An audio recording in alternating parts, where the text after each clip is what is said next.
On peut prédire une rupture avec une précision de 94%. Et non, rien à voir avec de la magie ou une boule de cristal, on parle plutôt d'une expérience très sérieuse réalisée sur des milliers de couples par le psychologue John Gottman. En 1992, le psychologue John Gottman a compris un détail qui m'a échappé. Dans son expérience, il fait discuter des milliers de couples sur leurs sujets tabous pendant 15 minutes. Et en les observant, il va réussir à lister tous les comportements qui permettent de prédire l'échec ou le succès d'une relation. Et donc, dans cette vidéo, on va découvrir de quel comportement il s'agit. Qu'est-ce qui fait qu'un couple va tenir dans le temps alors qu'un autre va se péter la gueule au bout de 2 mois? Dans son expérience, le psychologue John Gottman a découvert ce qu'il appelle le ratio 5 contre 1. L'idée, c'est de venir avec 4 potes pour séquestrer... Ah non, c'est pas ça. Pour bien comprendre ce ratio, ça va être important de prendre du recul sur un comportement bizarre qu'on a tous. Le 4 janvier 2022, le président Macron va tenir un propos qui va faire polémique. J'ai bien envie d'emmerder les non-vaccinés. Quelques mois plus tard, il dira que c'était affectueux.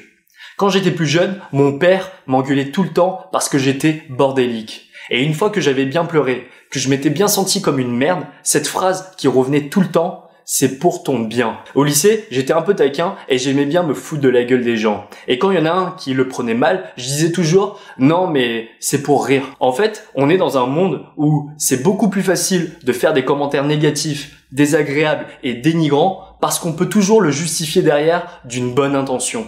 Alors qu'un compliment, une petite attention, dire je t'aime, au contraire, ça crée des situations plus gênantes. On passe pour le canard ou le gros lèche-cul. Et donc, dans les relations, et sans s'en rendre compte, la plupart des gens deviennent méprisants par l'accumulation de bonnes intentions dénigrantes. On engueule notre partenaire sur son comportement de la dernière soirée parce qu'on estime que c'est pour le bien de notre relation. On se moque de son pantalon flashy, hyper moche, parce que c'est juste pour rire. Et petit à petit, la confiance se perd. Notre partenaire ne sait plus vraiment si on fait ça pour la bonne intention ou si on veut juste la détruire. Et c'est ce qu'a observé le psychologue John Gottman.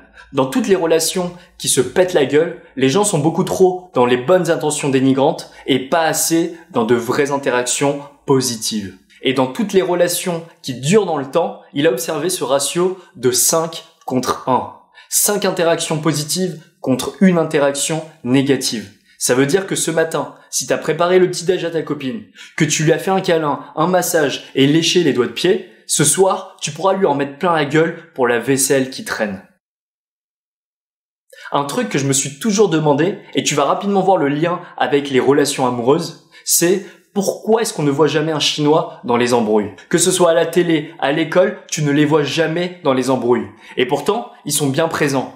On les voit à chaque coin de rue. Mais non, rien, discret comme jamais. Heureusement, mes 2 parents sont chinois. Et je crois avoir compris d'où ça vient. La première fois qu'on m'a racketté mon goûter à l'école, je suis rentré chez moi avec cette sensation d'injustice. Et ma mère qui me dit « C'est pas grave, ne perds pas ton temps avec ça. Concentre-toi sur tes cours, c'est le plus important. » En fait, c'est un truc que je vois chez tous les parents chinois. Ils recadrent toujours leurs enfants de la même manière quand ils se plaignent d'un événement extérieur. Ne t'occupe pas de ces conneries, concentre-toi sur toi. Et c'est un truc que je comprenais pas quand j'étais plus jeune. J'avais juste envie de casser la table. Aujourd'hui, je suis impressionné par ce détachement. Cette capacité à ne pas se laisser emporter par ce démon intérieur. Par cette envie de critiquer quelqu'un, de le dézinguer parce qu'il nous a causé du tort. Et c'est pour ça qu'on ne voit jamais les Chinois dans les embrouilles. Pour en revenir à l'expérience de John Gottman, il a observé que les couples qui durent dans le temps, ils font comme les Chinois. Ils ne se laissent pas emporter par ce démon intérieur. Ils ne vont pas attaquer leur partenaire de manière frontale.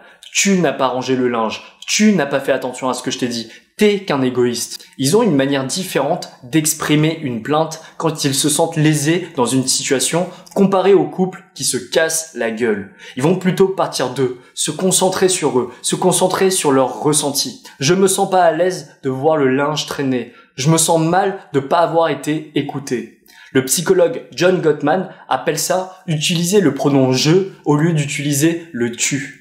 On peut faire passer le même message, mais la réception de ce message sera différente selon le pronom utilisé. Quand le pronom tu est utilisé, les gens se sentent beaucoup plus facilement attaqués, ça va créer d'autres embrouilles et tout va s'envenimer. Alors que quand on utilise le pronom je, ça va être beaucoup plus difficile de vous le reprocher parce que ce sont vos ressentis personnels. D'ailleurs, je sens très peu de reconnaissance sur YouTube. J'ai l'impression que personne ne s'abonne à ma chaîne. Donc, tu devrais t'abonner si tu veux pas passer pour un ingrat.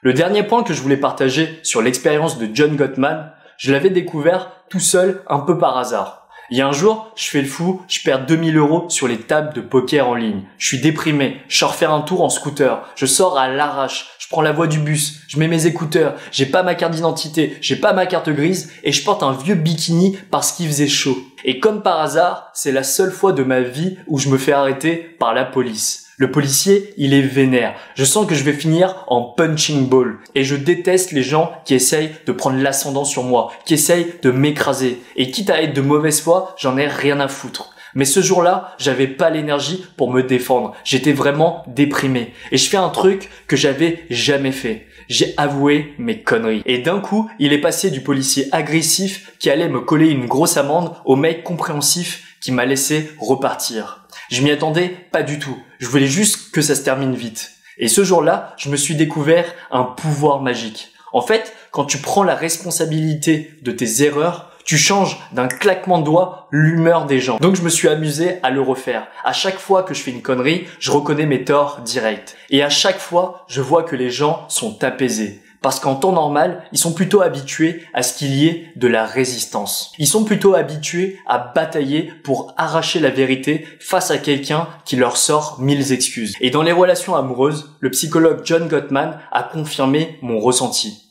Dans toutes les relations qui finissent droit dans le mur, les deux partenaires sont souvent là à minimiser la responsabilité de leurs erreurs. S'ils arrivent en retard, c'est la faute du métro. S'il t'a trompé, c'est la faute de son pote. Et c'est compréhensible parce que c'est jamais agréable de passer pour le bouc émissaire de l'histoire. Mais pour la relation, c'est catastrophique. Et comme le dirait Maître Gottman, la mauvaise foi mène à la colère mène à la souffrance et la souffrance mène au célibat. Voilà, j'espère que cette vidéo t'a plu. Si c'est le cas, abonne-toi si tu veux pas passer pour un ingrat. Sinon, j'ai écrit un PDF sur comment se libérer du regard des gens. Je te l'offre dans le lien de la description. Tu vas kiffer. À bientôt.